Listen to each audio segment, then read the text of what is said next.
Okay, I want you to think about the first time you heard a song that stopped you in your tracks. Just not because the lyrics were perfect, though maybe they were. I love that song by Jelly Roll, Save Me, but because something in the sound itself just hit you somewhere deep in your chest, in your gut. You felt it before you even processed it. The whole body just responded. That has happened to every single one of us.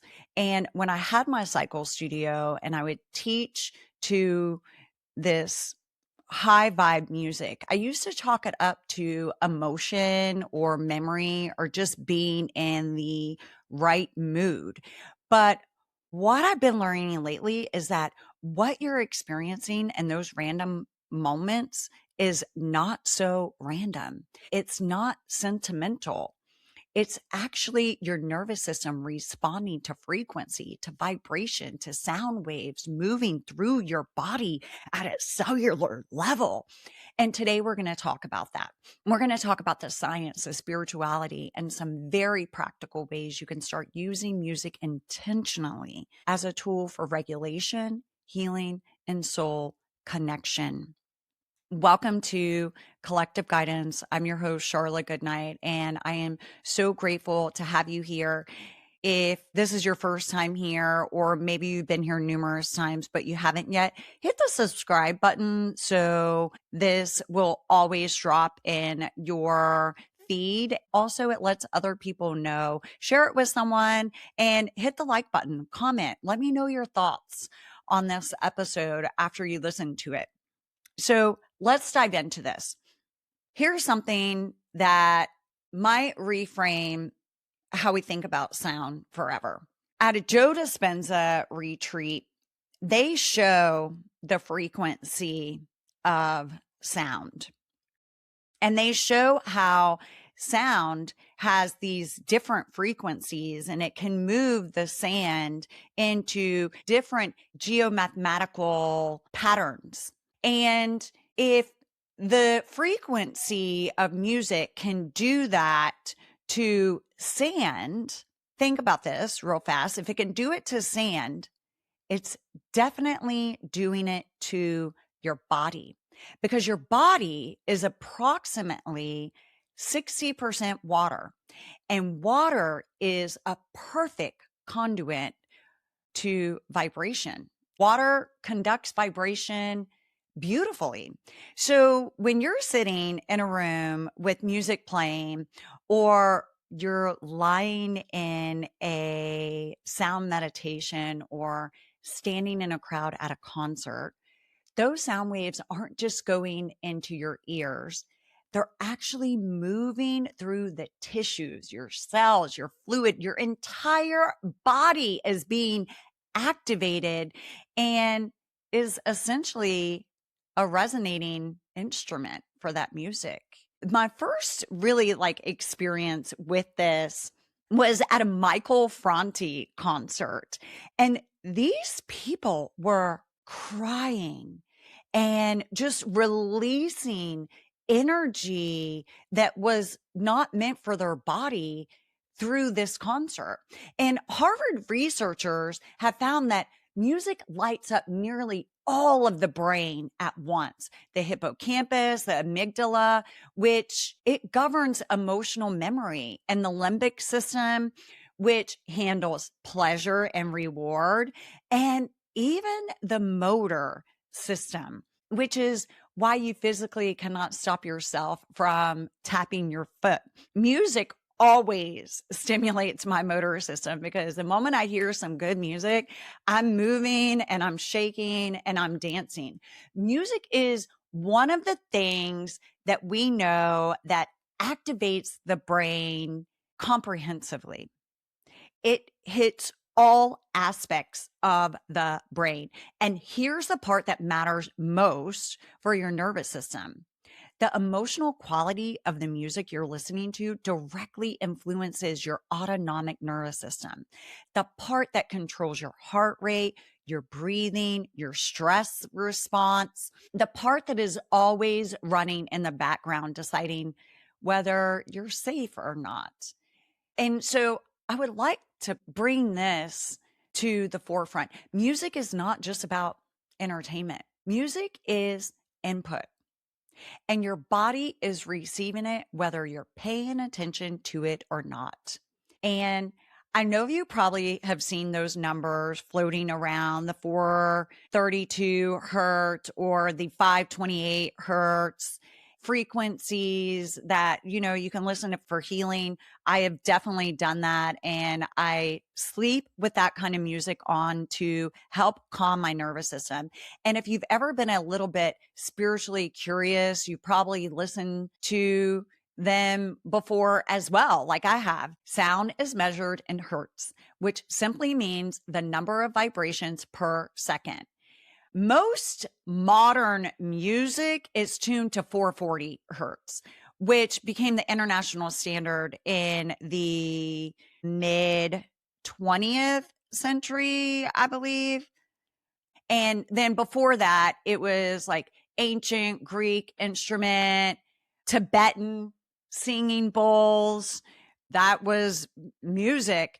And the music of Mozart and Verdi, and Beethoven, they all tuned closer to 432 hertz. And that 432 hertz is called the natural tuning, or I think it's called the earth frequency. From taking sound meditation class, I remember my teacher, David Shemesh, saying that the sound bowls are the earth frequency. And it aligns mathematically with patterns that are found throughout nature.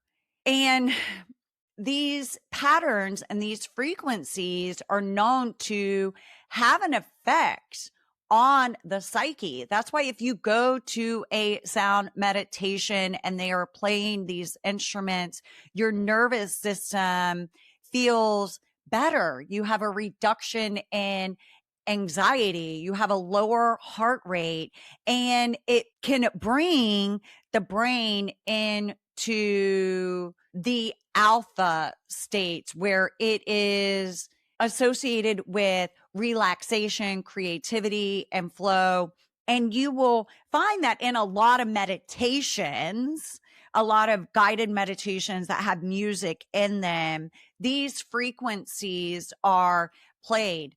It is said that the love frequency is 528 hertz, which I find very interesting because I love numerology and I always look at numbers and I calculate to find the lowest number, and a 528 equals a 6, and 6 is love.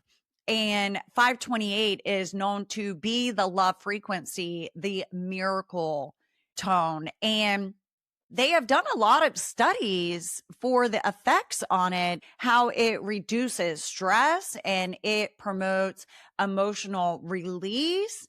They have shown that it is the heart chakra frequency. It is that fourth center frequency of transformation, coming back to yourself, of calm and peace and love within. So, these frequencies are known to help the nervous system. And they have shown that music therapy is used in hospitals and cancer centers. It supports stroke recovery and cognitive function in Alzheimer's patients. And you can chalk this up to be like, Charla, you're crazy. This isn't true. But the neuroscience is real.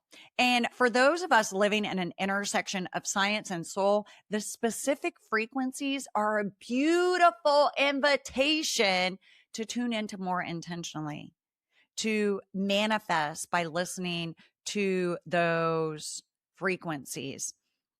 Lately, I have been listening to a lot of Ali Maya and Abundance Error and the words that they sing. Ali Maya has this one song, why worry when you can pray? And the rhythm of that is so good. It makes you want to dance. But not only that, the words stick to you and remind you that you don't have to be in a state of worry and discourse because you can pray. And so rhythm in the music is everything, but the words are too.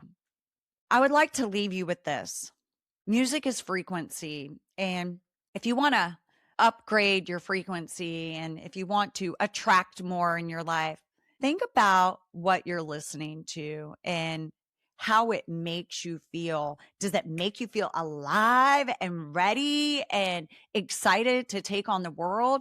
Or does it bring you down and overstimulate your nervous system? And if it does, then I recommend that you add some of that 528 in and you like bring some of that more like nervous system calming music into you. Check out Ali Maya. Her music is amazing. Check out Mary Isis. Check out some of the spiritual music out there because it can really help the nervous system and bring you back down to calm, I guess is the proper word for that. So that's it for today. I just wanted to share what I've been doing with music and where I've really been going deep and diving into how can I calm my nervous system in this crazy time that we're in. And the thing is that it's always a crazy time. So how can we just keep our nervous system regulated? And music is one of those. Thank you so much. If this episode resonated with you, I hope that you will like it, subscribe it, share it with someone else. And until next time, have a blessed day. And thank you so much for joining me.